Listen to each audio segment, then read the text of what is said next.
आज हम डिस्कस करेंगे फार्मास्यूटिकल इनऑर्गेनिक केमिस्ट्री का topic gastro intestinal agents and उसके अंदर भी एसिडिफायर्स टॉपिक जो है उसे हम डिटेल में पढ़ेंगे। सबसे पहले हम गैस्ट्रो इंटेस्टाइनल एजेंट्स जो हैं इसका इंट्रोडक्शन पढ़ते हैं। तो सबसे पहले जो गैस्ट्रो इंटेस्टाइनल ट्रैक्ट होता है उसके अंदर ग्रुप ऑफ ऑर्गन्स प्रेजेंट होते हैं जो मिलकर के डाइजेस्टिव सिस्टम बनाते हैं। एंड गैस्ट्रो इंटेस्टाइनल ट्रैक्ट जो होता है वो ईसोफेगस से स्टार्ट होता है, देन स्टमक आता है उसके अंदर, then small intestine, then large intestine and finally जो है गैस्ट्रो इंटेस्टाइनल वो खत्म होता है रेक्टम एंड एनएस से। हर एक ऑर्गन जो होता है डाइजेस्टिव सिस्टम का वो एक बहुत ही इंपॉर्टेंट रोल प्ले करता है डाइजेशन के अंदर। एंड कोई भी डिस्टर्बेंस आ जाती है इसके अंदर तो उससे कुछ गैस्ट्रो इंटेस्टाइनल ट्रैक के डिसऑर्डर हो सकते हैं, जैसे कि इंडाइजेशन हो गया, पेप्टिक अल्सर हो गया, कॉन्स्टिपेशन हो गया, डायरिया हो गया एंड क्लोरहाइड्रिया हो गया। अब जो इनऑर्गेनिक एजेंट्स को हम यूज़ करते हैं गैस्ट्रो इंटेस्टाइनल ट्रैक के डिसऑर्डर्स को सही करने के लिए उन्हें हम गैस्ट्रो इंटेस्टाइनल ट्रैक्ट एजेंट्स कहते हैं। गैस्ट्रो इंटेस्टाइनल एजेंट्स क्या होते हैं? इनऑर्गेनिक एजेंट्स जिन्हें यूज़ किया जाता है गैस्ट्रो इंटेस्टाइनल डिसऑर्डर्स के ट्रीटमेंट में, उन्हें हम गैस्ट्रो इंटेस्टाइनल एजेंट्स कहते हैं। अब जो गैस्ट्रो इंटेस्टाइनल एजेंट्स होते हैं चार टाइप्स के या फिर चार कैटेगरीज है इनकी। फर्स्ट है एसिडिफायर्स, सेकेंड है एंटा एसिड्स, थर्ड है कैथेरैटिक्स एंड फोर्थ है एंटीमाइक्रोबियल्स। तो आज जो हम डिस्कस करेंगे वो है एसिडिफायर्स। इस कैटेगरी को हम डिटेल के अंदर आज डिस्कस करेंगे।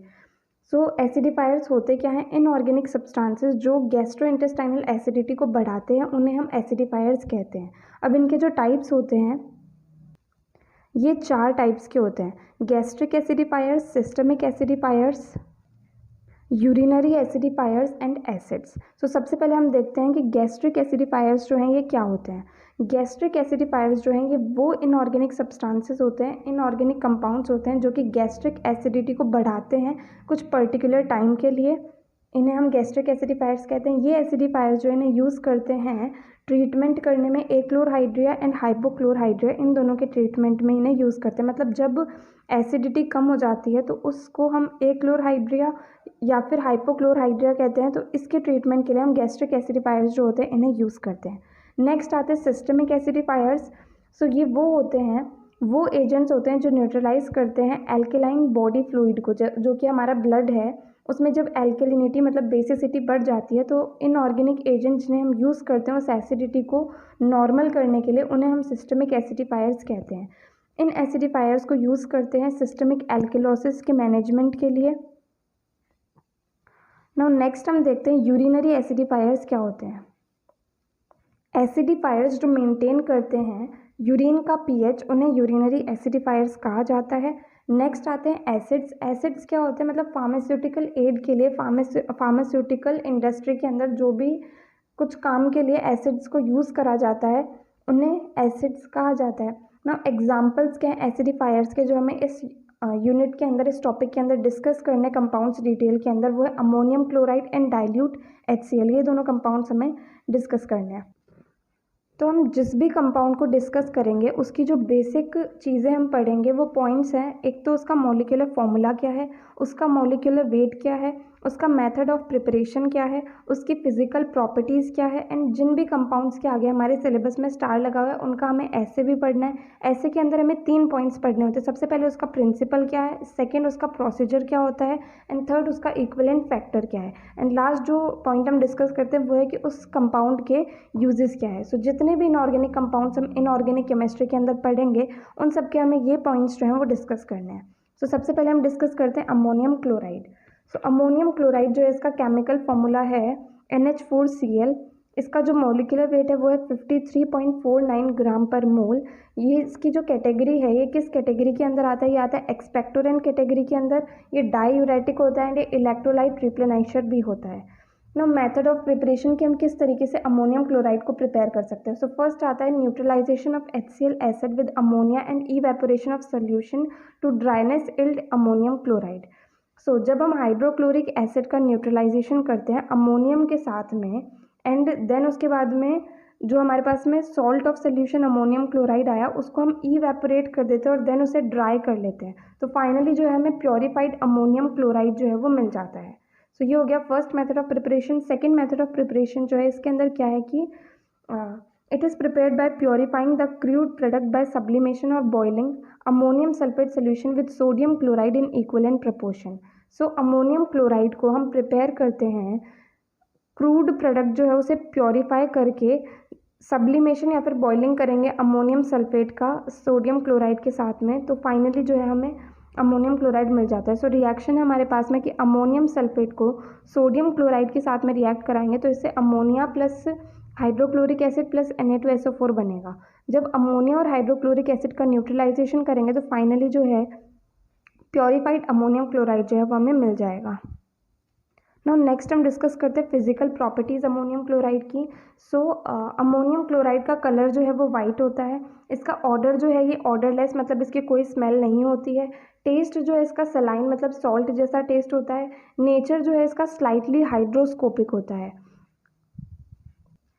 सॉल्युबिलिटी जो है इसकी ये फ्रीली सॉल्युबल होता है वाटर एंड ग्लिसरॉल के अंदर एंड स्पैरिंगली सॉल्युबल होता है अल्कोहल के अंदर।